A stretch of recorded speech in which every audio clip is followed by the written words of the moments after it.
name is Bhakti and welcome to our YouTube channel, that is Education Fantasy. So in the last video we had started up with a new chapter for CBSE board, that is for standard 7th, nutrition in plants. Now let's continue the next part. So in the last part we had seen about photosynthesis, which is the mode of nutrition for most of the plants. Okay, but now for exception, there are some plants which or maybe they can't go with photosynthesis, or maybe for some other reason they can't follow photosynthesis, so they have adapted in such a way that they will follow all these other modes of nutrition. Got it? So now the first mode of nutrition is parasitic mode of nutrition. Now what do you mean by parasites? Okay, now for example, if I am there, I am very weak in studies, I can't understand anything, but I need someone, maybe my friend who is very smart. I am very dull in maths. I want someone, my friend who is very bright in maths. He scores always 100 on 100. So I'm not having that quality to generate 100 out of 100 marks for maths. So I will depend on that person, on my friend, so that he helps me out in anyhow. He makes me understand all the concepts so that I can score good marks, which I want, right? Same concept is applicable over here. Some plants are there who maybe don't have chlorophyll. For example, we can take the Cuscuta plant. Cuscuta plant grows on the body of other plant. Okay. Why? Because it is yellow in color. It does not have chlorophyll. Okay. It does not have chlorophyll. As we had seen for photosynthesis, chlorophyll was the first requirement, right? Because chlorophyll you can't take from the other parts of the biosphere. Plants should have chlorophyll within itself. Only and only then it can perform photosynthesis. But here this Cuscuta plant is not having that quality, that chlorophyll. So what it will do? It will grow on some other plant body, and it will grab that nutrition which it wants from that other plant. Okay, so such organisms are called as parasitic organisms. What are they called as? They are called as parasitic organisms. Okay, now here one more point we will come across. I had told that leaves, mostly they have green color, right? They have chlorophyll, green colored pigment. But we even see many such leaves, like some are dark yellowish in color or some may be dark purple in color.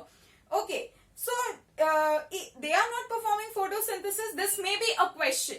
Okay, but answer to this is that no, they may perform photosynthesis because they may be having chlorophyll. They may be having chlorophyll, but the amount is very less. The amount is very less, and the amount of other pigments, that is for example purple or yellow, is much more, due to which the impact of this green color is not being seen anywhere. Okay, but the impact of that purple color jo hai, that is seen. Understood? So they have chlorophyll and so they can perform photosynthesis. Only the thing is the quantity is less. Understood? So this was a question which may arise. Now let's go to the next part, that is insectivorous. Now what do you mean by insectivorous?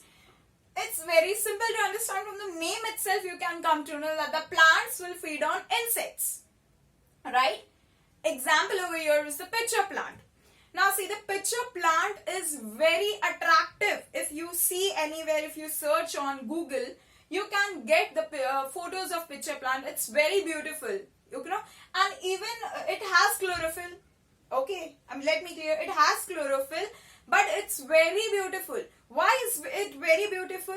Because it wants insects. Okay, अगर कोई मुझे दिखा कि it's a black colored plant, for example, if I am an insect and if I see any black colored plant, it's obvious that I will not go to that plant, right? Because it's not at all attractive. But if I see plants which are red, bright red colored, or very colorful, so I will go there, right?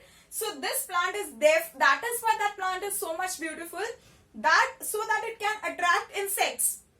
The tip of the leaf jo hai, it is modified in such a way that it acts as a flip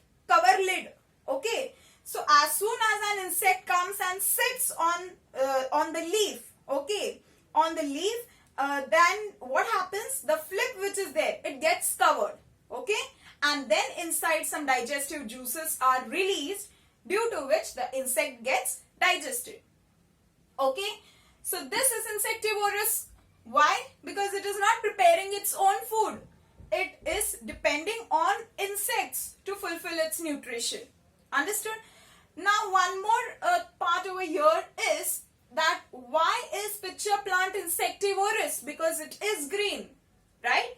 So normal question can come कि अगर green है तो why is it performing this insectivorous वाला nutrition? It should go for photosynthesis because it has chlorophyll.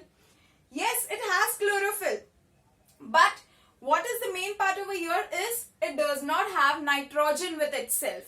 Okay, so what happens, the place where these pitcher plants grow, there such nitrogen fixing bacteria है ना, जो nitrogen को atmosphere में से लेकर they convert it into such a way that plants can absorb it. Those bacteria cannot grow in such a soil when pitcher plant grows. Okay, so that means वो bacteria नहीं है. So from where will nitrogen come, right? So for getting that nitrogen, these pitcher plant get insectivorous. Whatever insects they take in, from them they get their nitrogen. Okay, so this is adaptation. You need to adjust yourself according to your surrounding. Your surrounding is not going to adjust itself, right? Okay, so this is insectivorous plant. So we finished with parasitic, insectivorous. The next is saprotropic. This type is mainly found in fungus. Okay, now how? Saprotropic are the organisms which live or which consume the dead and decaying matter, and they absorb their nutrition from them, right? Now how does fungus come under this? Normally we have seen a bread, okay, some bread is there, it has got wet anyhow, and we have kept it in a warm place, okay, and we forgot and we left it as it is. After 2 to 3 days or some days, you will see some blackish layer coming above, whitish, yellowish, different types of shades which come around. What are they? They are nothing but they are fungus. Now what happens with this fungus is, उनका जो ऊपर का globe रहता है, right? That globe, for example, fungus is there, it has got a globe on the upper side, okay. Inside that globe only spores are formed.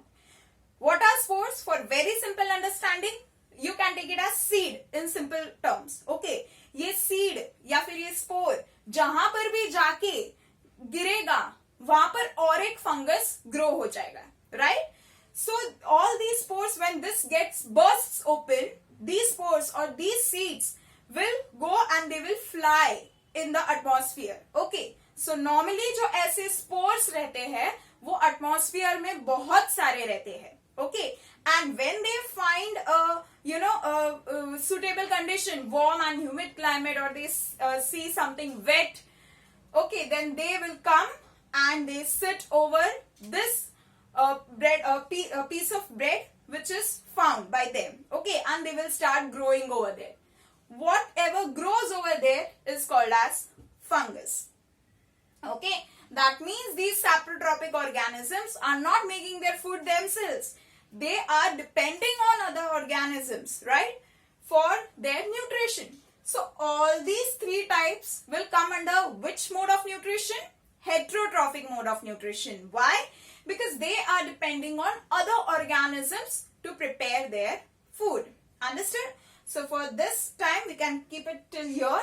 Next part will continue in the next video. So if you have any questions, you can place them in the comment box. Please subscribe our channel, do like and share it if you like it.